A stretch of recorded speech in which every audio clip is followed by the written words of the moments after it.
નમસ્કાર વિદ્યાર્થી મિત્રો, આજે આપણે ધોરણ 11 વિષય અર્થશાસ્ત્ર ચેપ્ટર નંબર 4 પુરવઠોમાં લેક્ચર નંબર 6ની વાત કરીશું. લેક્ચર નંબર 6નો પ્રશ્ન બની જાય છે કે કિંમત નિર્ધારણની પ્રક્રિયા આકૃતિ સહ સમજાવો.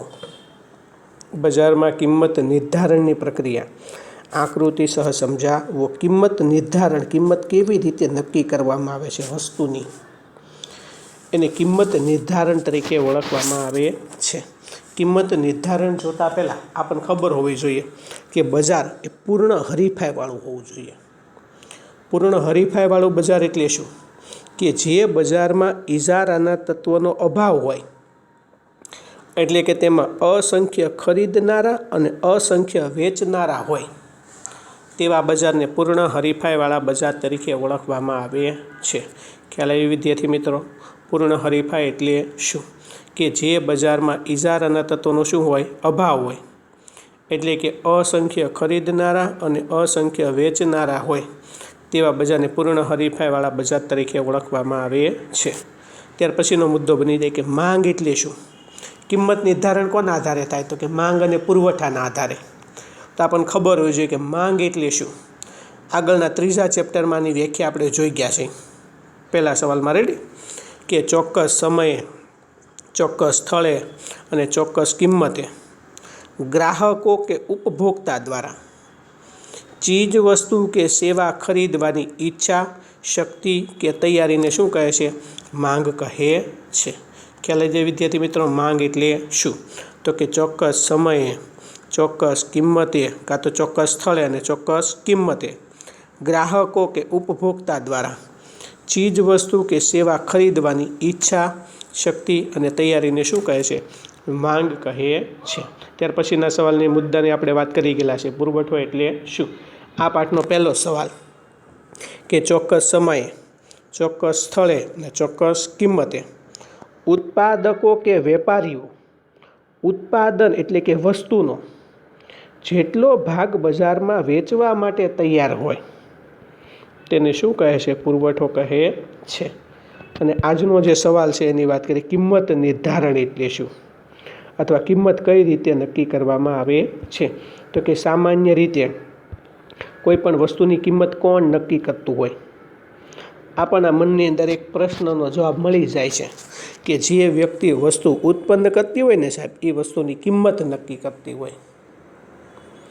કે કોઈ પણ વસ્તુની કિંમત વસ્તુનું ઉત્પાદન કરનાર ઉત્પાદકો દ્વારા નક્કી થાય છે.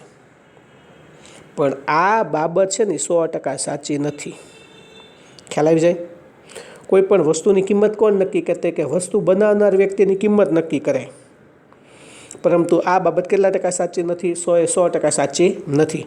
જો ઉત્પાદક પોતાની જાતે કિંમત નક્કી કરે તો જોઈએ તેટલા એકમોનું તે શું કરી શકતો નથી? વેચાણ કરી શકતો નથી. દાખલા તરીકે બોલપેન બનાવનાર કોઈ એક વ્યક્તિ બોલપેનની કિંમત 15 રૂપિયા રાખે. 10 રૂપિયામાં બોલપેન પડી છે, તો એમ કે 5 રૂપિયા આપણો નફો ઉમેરાઈ જાય, એટલે કિંમત 15 રૂપિયા કરી નાખે. રેડી? 15 રૂપિયા કિંમત રાખે તો જોઈએ એટલા એકમોનું વેચાણ ન કરી શકે, કારણ કે બોલપેન બનાવનારી કોઈ એક જ વ્યક્તિ નથી. ઘણી બધી કંપનીઓ બજારમાં બોલપેન બનાવતી હોય. એનો ભાવ કેવો છે, એની વસ્તુ કેવી છે, એને ધ્યાનમાં રાખીને વસ્તુની કિંમત નક્કી થતી જોવા મળે છે. ખ્યાલ આવી જશે ને? એટલે કે ઉત્પાદકો પોતાની જાતે કિંમત નક્કી કરી નાખે. 15 રૂપિયાની બોલપેન, તો 15 રૂપિયાની બોલપેન નક્કી કરી નાખીએ ને, પણ જોઈએ એટલા એકમો વેચી શકશે નહીં, કારણ કે 10 રૂપિયામાં એની જેવી જ બોલપેન મળે છે. ખ્યાલ આવી જશે? માટે પ્રોફેસર માર્શલ એવું જણાવે છે. 2 ગુણની વ્યાખ્યા બની ગઈ. કિંમત નિર્ધારણ એટલે શું? પ્રોફેસર માર્શલના મતે જણાવો. તો કે પ્રોફેસર માર્શલના મતે કાતરનું ઉપલું પાનું અને કાતરનું નીચલું પાનું. કાતર હશે આપણે બધાએ જોયેલી વસ્તુ છે. એમાં કાતરના 2 પાના હોય, એકની અંદર અંગૂઠો રહેતો ને એકમાં આંગળીઓ રહેતી હોય. રેડી? અંગૂઠો રહેતો એ કેવું પાનું બની જાય? ઉપલું પાનું બની જાય. આંગળીઓ રહેતી કાતરનું કેવું પાનું બની જાય? નીચલું પાનું. આ 2 પાનાને આપણે અલગ અલગ હાથમાં પકડી, એક હાથમાં અંગૂઠાવાળું પાનું પકડી અને એક હાથમાં આંગળીવાળું પાનું પકડીએ તો કાપડ કપાહે નહીં. રેડી? તો કે સ્વતંત્ર રીતે કાપવાનું કાર્ય થઈ શકતું નથી. એટલે કે કાતરનું ઉપલું પાનું જ્યારે કાપવાનું કાર્ય કરતી હોય ને, ખાતર આપણે કાપડ કાપતા હશું ત્યારે કાતરનું ઉપલું પાનું જ્યારે કાપવાનું કાર્ય કરતી હશે ને ત્યારે કાતરનું નીચલું પાનું સ્થિર હશે અથવા અલ્પ સક્રિય છે, થોડું થોડું જ કામ આપતું હશે. એના પરથી એમ ન કહી શકાય કે નીચલું પાનું જરૂરી નથી. જો આપણે કાપડ કાપવું હશે, કાપવાની ક્રિયા માટે કાતરના બંને પાના હોવા જરૂરી છે.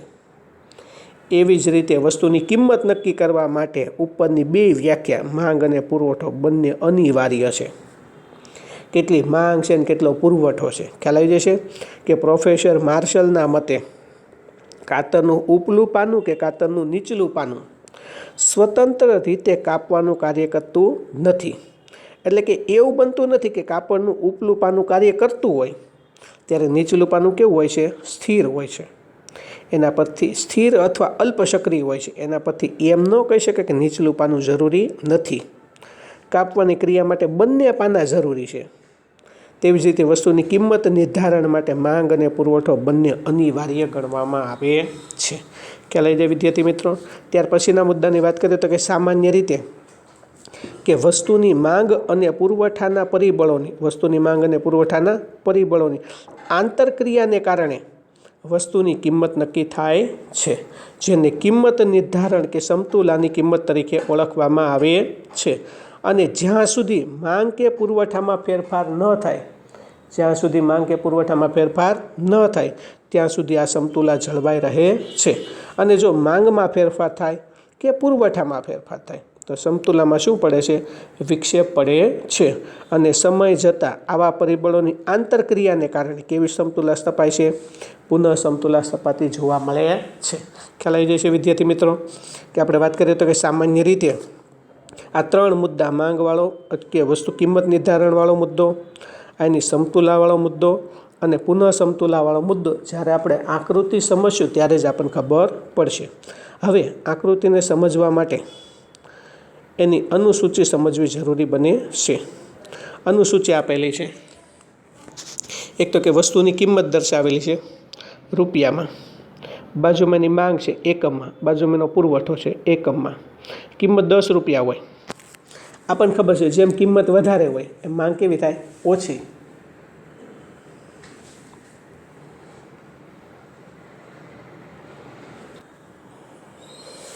કે જ્યારે કોઈ પણ વસ્તુની કિંમત આપણને ખબર છે કે જેમ જેમ કિંમત વધશે તેમ તેમ માંગમાં શું થાય? જેમ જેમ કિંમત વધશે તેમ તેમ માંગમાં શું થાય? ઘટાડો અને પુરવઠામાં વધારો થતો જોવા મળે છે. એટલે કે વસ્તુની કિંમત 10 રૂપિયા હતી તો માંગ કેવી થતી? વધારે, 50 એકમની. પુરવઠો કેટલા એકમનો હતો? 10 એકમનો હતો. કિંમત વધીને 20 રૂપિયા થઈ ગઈ તો માંગ ઘટીને કેટલા એકમની થઈ ગઈ? 40 એકમની. અને પુરવઠો વધીને કેટલા એકમનો થઈ ગયો? 20 એકમનો. પાછું કિંમત વધીને કેટલા રૂપિયા થઈ ગઈ? 30 રૂપિયા થઈ ગઈ તો એની માંગ ઘટીને કેટલા એકમની થઈ ગઈ? 30 એકમની. અને પુરવઠો વધીને કેટલા એકમનો થઈ ગયો? 30 એકમનો. પાછી કિંમત વધીને કેટલા રૂપિયા થઈ ગઈ? 40 રૂપિયા થઈ ગઈ તો એની માંગ ઘટીને કેટલા રૂપિયા થઈ ગઈ? કેટલા એકમની થઈ ગઈ? 20 એકમની. અને પુરવઠો વધીને કેટલા એકમનો થઈ ગયો? 40 એકમનો. પાછું કિંમત વધીને કેટલા રૂપિયા થઈ ગઈ? 50 રૂપિયા તો માંગ ઘટીને કેટલા એકમની? 10 એકમની. પુરવઠો વધીને કેટલા એકમનો? 50 એકમનો થતો જોવા મળે છે. ન ખબર પડે તો વિદ્યાર્થી મિત્રો ખાલી આજે માંગની અનુસૂચિની આકૃતિ જોઈથી મુદ્દો આવી ગયો કે કિંમત 10 રૂપિયાથી માંગ 50 એકમની. કિંમત વધતી જાય માંગમાં શું થાય? ઘટાડો. ક્લિયર. અને આ બાજુના મુદ્દાની વાત કરીએ તો કે જેમ જેમ કિંમતમાં વધારો થાય તેમ તેમ એના પુરવઠામાં પણ શું થાય છે? વધારો થતો જોવા મળે છે. ખ્યાલ આવી જશે. આ અનુસૂચિ ઉપરથી આકૃતિ દોરવાની. આકૃતિની અંદર સ્પષ્ટ બાબત આપેલી છે. 2 ધરી. આડી ધરી છે ને કઈ ધરી કીધી? OX ધરી. ઊભી ધરી છે ને કઈ ધરી કીધી? OY ધરી. ક્લિયર. એટલે સુધી અહીંયા O બિંદુ દર્શાવી દીધું. ખબર છે કે આડી ધરી OX ઉપર માંગ અને પુરવઠો દર્શાવેલો છે. અહીંયા માંગ અને પુરવઠો વધુમાં વધુ 50 એકમનો છે, ઓછામાં ઓછો 10 એકમનો છે. અહીંયા ઓછામાં ઓછો 10 એકમનો છે, વધુમાં વધુ 50 એકમનો છે. એટલે અહીંયા દર્શાવી દીધા 10 એકમ, 20 એકમ, 30 એકમ, 40 એકમ ને 50 એકમ. વસ્તુની કિંમત ઊભી ધરી OY ઉપર દર્શાવી 10 રૂપિયાથી લઈને 50 રૂપિયા સુધી. 10 રૂપિયા, 20 રૂપિયા, 30 રૂપિયા, 40 રૂપિયા, 50 રૂપિયા. ક્લિયર. એટલે સુધી વિદ્યાર્થી મિત્રો આડી ધરી OX ઉપર માંગ અને પુરવઠો 10, 20, 30, 40 અને 50 એકમો. ઊભી ધરી ઉપર OY ઉપર કિંમત રૂપિયામાં 10, 20, 30, 40 અને 50 રૂપિયા. ક્લિયર એટલે સુધી? ત્યાર પછીના મુદ્દાની વાત કરીએ. પહેલાં માંગ રેખા દોરી નાખવાની છે. માંગ રેખા કઈ રીતે કે વસ્તુની કિંમત 10 રૂપિયા હોય અહીંયા, ત્યારે તેની માંગ કેટલા એકમની હતી? 50 એકમ. અહીંયા આવી ગયા. ખ્યાલ આવે છે? કિંમત વધીને કેટલા રૂપિયા થઈ ગઈ? 20 રૂપિયા. તો એની માંગ ઘટીને કેટલા એકમની થઈ ગઈ? 40 એકમની. ખ્યાલ આવે છે? પાછી કિંમત વધીને કેટલા રૂપિયા થઈ ગઈ? ઘટીને વધીને 30 રૂપિયા. તો એની માંગ ઘટીને કેટલા એકમની? 30 એકમની. અહીંયા દર્શાવી દીધું. ખ્યાલ આવે છે? પછી પાછી કિંમત કેવી થઈને વધીને કેટલા રૂપિયા થઈ ગઈ? 40 રૂપિયા. તો એની માંગ કેટલા એકમની થઈ ગઈ? અહીંયા 20 એકમની. પાછી કિંમત કેવી થઈને વધીને 50 રૂપિયા થઈ ગઈ? કિંમત વધીને કેટલા રૂપિયા થઈ ગઈ? 50 રૂપિયા. તો એની માંગ ઘટીને કેટલા એકમની થઈ ગઈ? 10 એકમની થઈ ગઈ. આ બધા જ બિંદુને જોડતી શું દેવામાં આવે? રેખા દોરી દેવામાં આવે. એને DD રેખા તરીકે, ડિમાન્ડ એટલે માંગ રેખા તરીકે ઓળખવામાં આવે છે. ખ્યાલ આવી જાય વિદ્યાર્થી મિત્રો? ત્યાર પછીના મુદ્દાની વાત કરીએ તો પુરવઠા રેખા. કિંમત 10 રૂપિયા હોય તો પુરવઠો 10 એકમનો. કિંમત 20 રૂપિયા થાય પુરવઠો 20 એકમનો. કિંમત 30 રૂપિયા થાય પુરવઠો 30 એકમનો. કિંમત 40 રૂપિયા થાય પુરવઠો 40 એકમનો. અને કિંમત 50 રૂપિયા થાય તો પુરવઠો 50 એકમનો. બધા જ બિંદુને જોડતી શું દોરવામાં આવે? રેખા. અને SS રેખા, પુરવઠા રેખા, સ્ટોક રેખા તરીકે ઓળખવામાં આવે છે. બિંદુ દર્શાવી દેવાના છે. આ સમતુલાનું બિંદુ છે, કિંમત નિર્ધારણવાળું, અને E નામ આપી દીધું આપણે. અહીંયા A નામ દર્શાવી દીધું, અહીંયા B નામ આપી દીધું, અહીંયા C નામ આપી દીધું, અહીંયા D નામ. ક્લિયર એટલે સુધી? આની ઉપરથી એની સમજૂતી આવશે. હવે આ સમતુલાનું બિંદુ આપણને કેવું મળી ગયું? E. અને કિંમત નિર્ધારણ કે સમતુલાની કિંમત તરીકે ઓળખવામાં આવે છે. આની સમજૂતીની વાત કરીએ તો કે પહેલો મુદ્દો આનો બની જાય. આકૃતિમાં OX ધરી પર શું દર્શાવેલું છે? માંગ અને પુરવઠો. શેમાં? એકમમાં. બીજો મુદ્દો OY ધરી પર શું દર્શાવેલ છે? કિંમત. શેમાં? રૂપિયામાં. ત્રીજો મુદ્દો કે જ્યારે કોઈ પણ વસ્તુની કિંમત, આ વચ્ચેનો મુદ્દો લઈ લીધો આપણે, રેડી, કે જ્યારે કોઈ પણ વસ્તુની કિંમત કેટલા રૂપિયા હોય? 30 રૂપિયા. ત્યારે એનો માંગ અને પુરવઠો કેટલા એકમનો થાય? 30 એકમનો. આને કેવું બિંદુ કહેવાય? સમતુલાના બિંદુ તરીકે ઓળખવામાં આવે છે, કાં તો કિંમત નિર્ધારણ તરીકે ઓળખવામાં આવે છે. હવે જો વસ્તુની કિંમત વધીને કેટલા રૂપિયા થઈ ગઈ? 40 રૂપિયા. કિંમત વધી ગઈ. અહીંયા આવી ગયા મિત્રો, જોઈ લે ફરીથી. જો વસ્તુની કિંમત વધીને કેટલા રૂપિયા થઈ જાય? 40 રૂપિયા. અહીંયા તો એની માંગ કેટલા એકમની થઈ જાય છે? કિંમત 40 રૂપિયા થઈ ગઈ, માંગ કેટલા એકમની થઈ ગઈ? 20 એકમની. એ બિંદુએ દર્શાવ્યું. ખ્યાલ આવે છે? અને એનો પુરવઠો કેટલા એકમનો થઈ જાય છે? પાછો કિંમત 40 રૂપિયા, પુરવઠો કેટલા એકમનો? 40 એકમનો થતો જોવા મળે છે. ખ્યાલ આવી જાય છે? તો એ બેની વચ્ચે AC જેટલું શું સર્જાઈ જાય છે? અંતર સર્જાતું જોવા મળે છે. આ માટે ઉત્પાદકો જો સમતુલા લાવવી હોય તો આની કિંમતમાં શું કરવો પડશે? ઘટાડો કરવો પડે છે. ખ્યાલ આવી જાય છે? ખ્યાલ આવી જશે વિદ્યાર્થી મિત્રો? જો કિંમત વધીને કેટલા રૂપિયા થઈ જાય? 40 રૂપિયા થઈ જાય, તો એની માંગ ઘટીને કેટલા એકમની થઈ જાય? 20 એકમની. અને પુરવઠો વધીને કેટલા એકમનો થઈ જાય? 40 એકમનો. તો આ બંને વચ્ચે કેટલું અંતર સર્જાઈ જાય છે? AC જેટલું અંતર સર્જાઈ જાય છે. ખ્યાલ આવી જશે? આ માટે ઉત્પાદકોએ વસ્તુની કિંમતમાં શું કરવો પડે છે? ઘટાડો કરવો પડે છે. હવે એને ઉપરનો મુદ્દો લઈ લીધો. કિંમત ઘટીને કેટલા રૂપિયા થઈ જાય? 20 રૂપિયા થઈ જાય. કિંમત ઘટીને કેટલા રૂપિયા થઈ જાય? 20 રૂપિયા. અહીંયા કિંમત 20 રૂપિયા. તો એનો પુરવઠો કેટલા એકમનો થઈ જાય છે? 40 એકમનો. કિંમત 20 રૂપિયા થઈ ગઈ. તો આ પુરવઠાની રેખા DD રેખા અહીંયા D બિંદુએ દર્શાવે છે, 40 એકમનો થઈ જાય છે. અને એનો પુરવઠો પાછો કેટલા એકમનો થઈ જાય? 20 એકમનો. અહીંયા દર્શાવે છે 20 રૂપિયા કિંમત હોય ત્યારે 20 એકમનો પુરવઠો થાય. તો એની વચ્ચે કોના જેટલું અંતર સર્જાય છે? BD જેટલું અંતર સર્જાતું જોવા મળે છે. આ માટે સમતુલા લાવવી હોય તો ઉત્પાદકો વસ્તુની કિંમતમાં શું કરવો પડે છે? વધારો કરવો પડે છે. એટલે કે જ્યાં વસ્તુની કિંમત સ્થિર થાય, કે જ્યાં માંગ અને પુરવઠો સરખા થાય, એને સમતુલાની કિંમત કે કિંમત નિર્ધારણ તરીકે ઓળખવામાં આવે છે. એટલે જો AC સુધી આવશે તો એ સમતુલામાં વિક્ષેપ પડશે, અને BD સુધી આવશે તો સમતુલામાં શું પડશે? વિક્ષેપ પડે છે. ખ્યાલ આવી જશે વિદ્યાર્થી મિત્રો? જોઈ લઈએ એક વખત એની સમજૂતી કે આકૃતિમાં OX ધરી પર શું દર્શાવેલું છે? માંગ અને પુરવઠો એકમમાં. આવડી ગયું. OY ધરી પર શું દર્શાવેલ છે? કિંમત રૂપિયામાં. આવડી ગયું. ત્રીજો મુદ્દો DD રેખા કઈ રેખા છે? માંગ રેખા છે. એસ એસ રેખા કઈ રેખા છે? પુરવઠા રેખા છે. આ બંને એકબીજાને ક્યાં છેદે છે? ઈ બિંદુએ. અહીંયા એકબીજાને ક્યાં છેદે છે? ઈ બિંદુએ. જેથી માંગ અને પુરવઠો અને 30 એકમ સરખા થાય છે ત્યારે 30 રૂપિયા કિંમત નક્કી થતી જોવા મળે છે. એટલે આને કેવું બિંદુ કીધું આપણે? સમતુલાના બિંદુ તરીકે ઓળખવામાં આવે છે. ખ્યાલ આવી જાય વિદ્યાર્થી મિત્રો? ત્યાર પછી જોઈએ તો કે સામાન્ય જો વસ્તુની કિંમત વધીને કેટલા રૂપિયા થઈ જાય? 40 રૂપિયા. કિંમત વધી ગઈ તો માંગ ઘટીને કેટલા એકમની થઈ ગઈ? 20 રૂપિયા. અને પુરવઠો વધીને કેટલા એકમનો થઈ જાય? 40 એકમનો. તો આ બંને વચ્ચે કેટલું અંતર સર્જાય છે? એસી જેટલું આમ હતું એમ. આ એસી જેટલું એની વચ્ચે શું સર્જાય છે? અંતર સર્જાય છે. ખ્યાલ આવી જાય છે?